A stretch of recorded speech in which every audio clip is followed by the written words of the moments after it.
Bom, agora a gente vai ver as peças de design gráfico especificamente.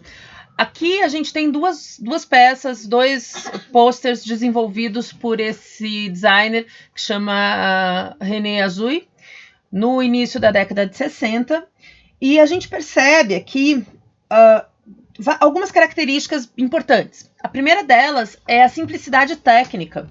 Então a gente tem um contraste muito grande, fotos muito estouradas, com poucas cores, as cores sempre muito uniformes, você não tem uma variedade de tons de vermelho aqui, você tem uma mancha vermelha simplesmente. Letras normalmente sem serifas, letras simples, porque eles utilizavam muito serigrafia. Logo, letras com serifas dariam mais trabalho para serem desenvolvidas. O que vai acontecer? Vão trabalhar muito mais essa linha limpa, seca, e utilizando a fotografia como base do trabalho.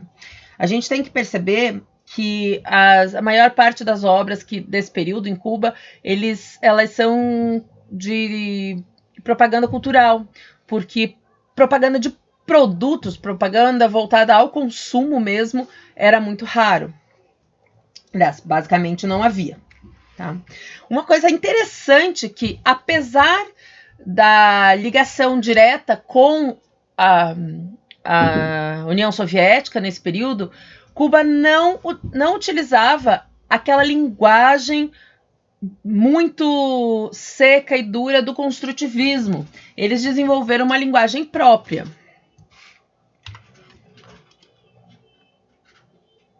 O que eu estava falando quando eu falei lá das drogas alucinógenas e etc., é esse efeito aqui. O movimento underground é um movimento que acabou se desenvolvendo numa atitude de oposição a tudo que estava estabelecido, tudo que existia na sociedade. Principalmente buscando valores culturais e posições políticas alternativas. Como é que os jovens queriam se colocar na sociedade? Claro, não são todos, gente. Não generaliza isso. É só uma coisa. Eu assistir. Tudo bem, mamãe? Tudo bem, bebê. Se você não quer ficar, pode deixar ligado. Bom, então continuando. Desculpa a interrupção. O Victor Moscoso foi um dos autores, um dos artistas, designers mais conhecidos desse período. Então, ele desenvolveu esse tipo de obra aqui, que é uma obra, um pôster que é numa linha chamada psicodélica, que tem como base as visões, a forma como ele viu o mundo quando ele estava sob influência de drogas. Segundo ele mesmo, quando ele explicou os seus trabalhos. Então, era uma busca da repetição do efeito dessas drogas num design gráfico. Então, o uso muito grande de contrastes, ou preto e branco, ou cores complementares.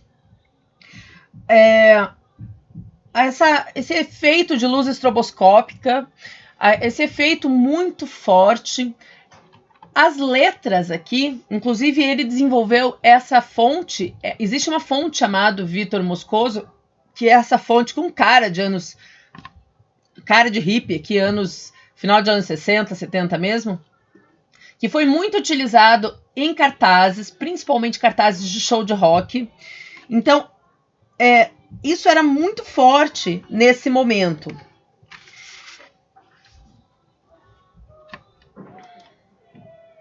Aqui eu trouxe dois outros trabalhos de outros artistas.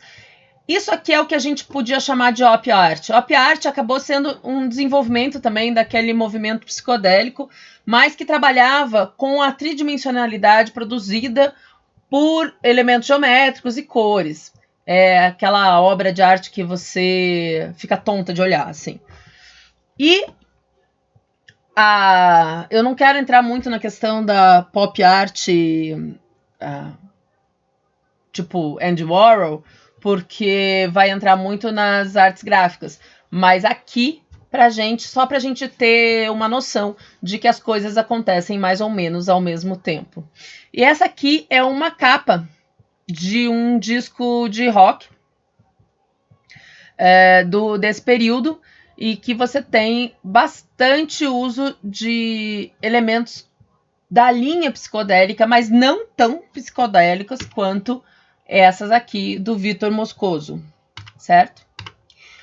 Aqui a gente já tem um pouco dessa linha mais alternativa, que está bastante ligada à produção hippie, à produção que era do movimento de vida alternativa mesmo. Então eles tinham ligações com o movimento de preservação do meio ambiente. Sim, já havia isso lá na década de 70. E eles tinham essa intenção da informalidade, e o maior objetivo deles era garantir que ninguém acima de 30 anos lesse. Claro, a intenção era que esse grupo gerasse uma nova comunidade, uma nova sociedade, etc. Então, as características mais importantes desse movimento alternativo, né, no final da década de 60, vejam, essa capa aqui é uma capa de 1966, se não me engano ela é holandesa, e essa aqui é uma revista inglesa, a revista Oz, e a característica principal é a produção dessas obras, dessas revistas, em papel offset, um papel muito barato, muito fininho, e que acabava tendo uma qualidade, assim, você pode ver até essa aqui tá super amarelada, né? E a forma como a composição se dava nesse momento, que é o pulo do gato, assim, que foi a base para como a gente desenvolve hoje. Eu sei que a maioria de vocês não conhece, mas antigamente havia uma coisa chamada decalque, a empresa Letra 7, ela desenvolveu decalques de letras. Então, quando você queria montar alguma coisa com letrinhas bonitinhas e não havia computação gráfica, e você não queria usar a sua própria letra e não queria deixar na mão do arte finalista, que havia uma função dentro da produção gráfica que chamava arte finalista, você usava esses decalques para formar as palavras, como por exemplo aqui, ó, essas letras aqui, elas devem ter sido decalcadas de uma folha de letra 7. Então vinha uma folha cheia de letra 7, aqui eu até depois coloco para vocês. Vinha uma folha cheia de letra 7, cheia de letrinhas, e você colocava no lugar a letrinha e passava por cima com uma caneta ou com um decalcador, e daí ficava no lugar e ia para a próxima letra por letra, e assim você conseguia montar o seu trabalho com uma característica um pouco menos manual, para não ficar muito com cara de fanzine, assim. E isso não é tão antigo assim, tá? Quando eu fiz meu curso técnico, a gente usava a letra 7 ainda, tinha a letra 7 para vender. Até acho que hoje ainda tem, mas deve ser bastante raro de achar. Na grafite tinha paredes de letra 7, era muito interessante. E uma outra invenção, uma outra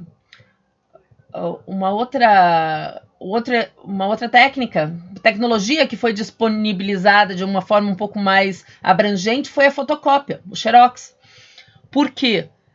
Você começou a poder fazer ampliações e reduções de trabalhos. Então, o que a gente fazia? Eu quero essa coisa aqui com letra 7, com essa composição, com essas fontes que eu tirei do letra 7, mas eu não quero desse tamanho, eu quero maior.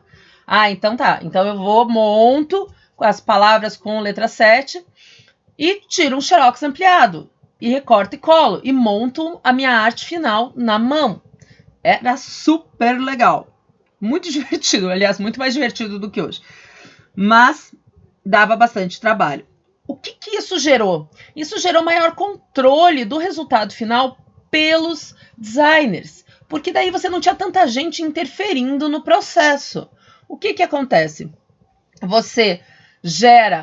Você monta a tua página do jeito que você quer. Antes você dizia, eu quero isso aqui, quero isso aqui, quero isso aqui. O arte finalista ia lá e montava isso com os tipos, com outros elementos, outras tecnologias. Quando você, designer gráfico, foi possível que você montasse sua própria página, então você deixava ela pronta, tirava foto, gerava um fotolito e daí você fazia a impressão disso. Muito mais controle e o resultado final era muito mais próximo. Acha que alguém ia conseguir fazer um resultado desse aqui se tivesse um arte finalista no meio? Provavelmente não. Tá? Então, essa revista aqui é do início da década de 70, 1970, por aí, 71. Tá? Na sequência, a gente vai ter aqui algumas obras do sistema dos momentos de protesto.